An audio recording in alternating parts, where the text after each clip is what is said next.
கர்த்தருடைய பரிசுத்த நாமத்துக்கு ஸ்தோத்திரம். அருமையான அம்மா, அப்பா எப்படி இருக்கீங்க? தம்பி, தங்கச்சி எப்படி இருக்கீங்க? சகோதரா, சகோதரி, மகனே, மகளே எப்படி இருக்கீங்க? இன்னைக்கு ஒரு சாட்சி நீங்க கேட்க போறீங்க. எனக்கு 3 சகோதரர்கள். அதில் மூத்தவர் பேர் அழகுராஜா.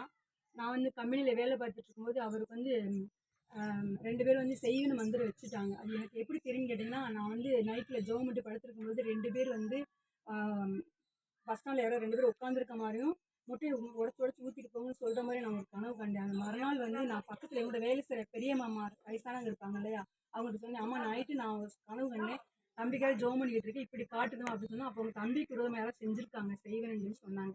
சரின்னு சொல்லிட்டு என்ன பண்ணலாம் அப்படின்னு சொல்லிட்டு தான் இருக்கும்போது நாங்கள் அடிக்கடி பார்த்தீங்கன்னா மாதம் ஒரு தடவை அப்போ நான் 4 மாவடிக்கு நாங்கள் ஜெபத்துக்கு போகிற வழக்கம் உண்டு.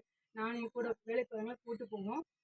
நைட்டு 10 மணிக்கு வண்டி கிளம்பும். காலையில் நாங்கள் கரெக்டாக ஜெபத்துக்கு போய் இறங்கிட்டு மறுபடியும் கொண்டாந்து எங்களை விட்டுருவாங்க. அப்படி இருக்கும்பொழுது நாங்கள் ஒரு நாள் அந்த ப்ரேயருக்கு கிளம்பலாம், சரி போய் ஜெபம் பண்ணலாம் அப்படின்னு சொல்லிட்டு கிளம்பும்பொழுது பார்த்தீங்கன்னா சாயங்காலம் கிளம்பிட்டேன். லீவ் சொல்லிட்டு கேண்டீன் போகணும்னு சொல்லிட்டு கேண்டீனுக்கு போகிறேன். பார்த்தீங்கன்னா அந்த ஸ்டெப்பு வலிக்கி விட்டு நான் கீழே விழுந்துட்டேன்.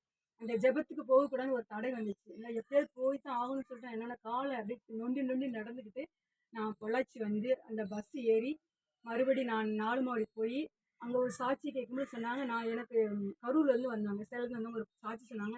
எனக்கு பிரச்சனை இருந்துச்சு, நான் பைபிள் வாங்கி கொடுத்த பொருத்தனை பண்ணேன், அதேமாதிரி எனக்கு இந்த பிரச்சனை தீர்ந்துச்சு, சாட்சி கேட்டேன். நானும் சரி ஆண்டவரே என் தம்பிக்கு சுகமாகணும், நானும் சாட்சி சொல்கிறேன், பொருத்தனை பண்ணி சொல்லி பைபிள் வாங்கி கொடுக்குறேன்னு சொல்லி ஒரு குறிப்பிட்ட அமௌண்ட் நான் பொருத்தனை பண்ணிவிட்டு நான் அங்கேருந்து மறுபடியும் கடந்து வந்துட்டேன். கடந்து மறுபடியும் பார்த்தீங்கன்னா ஜோம் பண்ணிக்கிட்டு இருக்கும்போது வீட்டுக்கு வந்தேன். பொள்ளாச்சிலேருந்து மில்லேருந்து வீட்டுக்கு வரும்போது பார்த்தா எங்கள் தம்பி பார்த்தா அவனோட பேச்சு செய்கையெல்லாம் பார்த்தீங்கன்னா முன்னாடியே வித்தியாசமாக இருந்தது. இந்த இடத்த பாருங்கள், இந்த இடத்த நான் காட்டுறேன். இந்த இடத்துல பார்த்தீங்கன்னா அவன் அப்படியே ஒரு சிரட்டை வச்சு அப்படியே குழி அப்படியே மண்ணை தோண்டி தோண்டி தோண்டி ஒரு கட்டத்தில் உள்ளேயே போயிட்டான். உள்ளே விழுந்துட்டான். அவனை மண்ணு மூடிடுச்சு. ஆனால் என்கிட்ட யாருமே சொல்லவே இல்லை.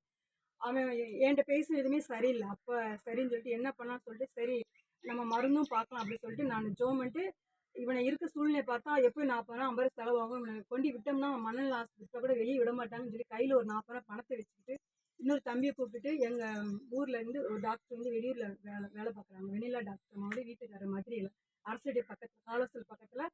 அங்கே நான் எங்கள் தம்பியை கூட்டிகிட்டு போனேன்.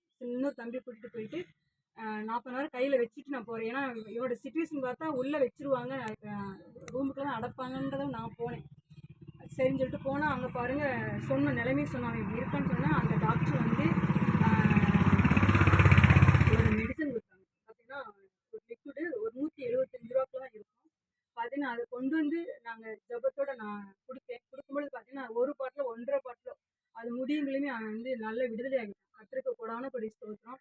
ஏன்னா நான் இவன் அப்படி இருந்தான். நான் போஸ்ட் ஆஃபீஸில் கொண்டு பணத்தை எடுத்துக்கிட்டு தான் நான் டாக்டரை பார்க்க போனோம். அந்த லிக்விடு கொடுத்து கொஞ்ச நாளே அந்த 175 ரூபா அந்த அரை பாட்டில் 3/4 பாட்டில் குடிச்சுனே அவனுக்கு சரியாயிடுச்சு. இந்த சாட்சி நான் 4 மாவடியில் போய் மறுபடியும் சொல்லி என்னோட காணிக்கை நான் செலுத்திட்டேன். அந்த புக்லேயும் என்னுடைய சாட்சி வந்திருக்குது. அங்கே கூட கூப்பிட்டாங்க, வாங்க மீடியாவில் இந்த சாட்சியை போடலாம், நீங்கள் வரீங்களான்னு கூப்பிட்டப்போ நான் பொள்ளாச்சியில் நாங்கள் வேலை பார்த்துருந்தாலும் என்னால் அப்போ வர முடியல. உண்மையிலே பார்த்தீங்கன்னா இன்றைக்கி நீங்கள் நிறைய பேர் பில்லி சுனியம் மை மருந்து இந்த கட்டில் யாராவது இருந்தீங்கன்னா நீங்கள் சபைக்கு வாங்க, ஆண்டவரை தேடுங்க, ஆண்டவர் இலவசமாக சுகம் தருவார். அன்னைக்கு அவன் பட்ட பாடுகள் பார்த்தீங்கன்னா அவன் நிறைய கஷ்டப்பட்டான். ஆனால் நிறைய செலவாக நினச்சேன். ஆனால் ஆண்டவர் செலவு இல்லாமல் எனக்கு குறைஞ்ச அந்த ஒரு 150 ரூபா 175 ரூபா அந்த மருந்துலேயே கர்த்தர் சுகத்தை கொடுத்தாரு. கர்த்தருக்கு கொடான கொடை ஸ்தோத்திரம்.